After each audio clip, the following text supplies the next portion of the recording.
الممثل السوري وائل شرف لأول مرة يتحدث باللهجة الجزائرية، وهو عاشق للجزائر جدا جدا جدا.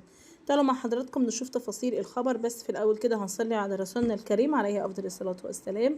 الممثل السوري وائل شرف وحبه الشديد جدا للجزائر، وهو بيقول إن الجزائر دي حبيبة قلبه جدا، يعني بيحب بلد الجزائر جدا جدا جدا. ومش بس كده، كمان بيتكلم اللهجة الجزائرية كويس جدا جدا، وبيحب دايما ان هو يعني بيعشق اخبار الجزائر وبيهتم بكل تفاصيلها.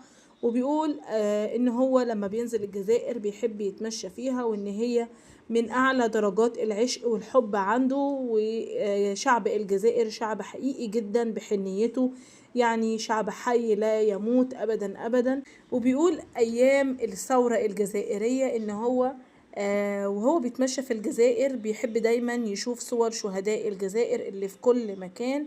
حقيقي الجزائر جميلة جدا جدا، ان هو بيشعر بالسعادة وهو بيتجول في شوارعها، وفي نفس الوقت بيشعر بالألم لما بيشوف صور الشهداء اللي موجودين بالمدينة، ولما بيشوفها بيحزن جدا جدا جدا. بيقول قد ايه البلد الجزائر دي جميلة جدا جدا. وعن علاقة الجزائر بسوريا بيقول احنا شعب واحد من ايام الفينيقيين، وانتوا بتعرفوا ان دائما اللي بيبقى البلد اللي بيبقى فيها مدن اثرية كتير بيروحوا يزوروها، وان بلد الجزائر من اقرب يعني من اقرب البلدان الى قلبه.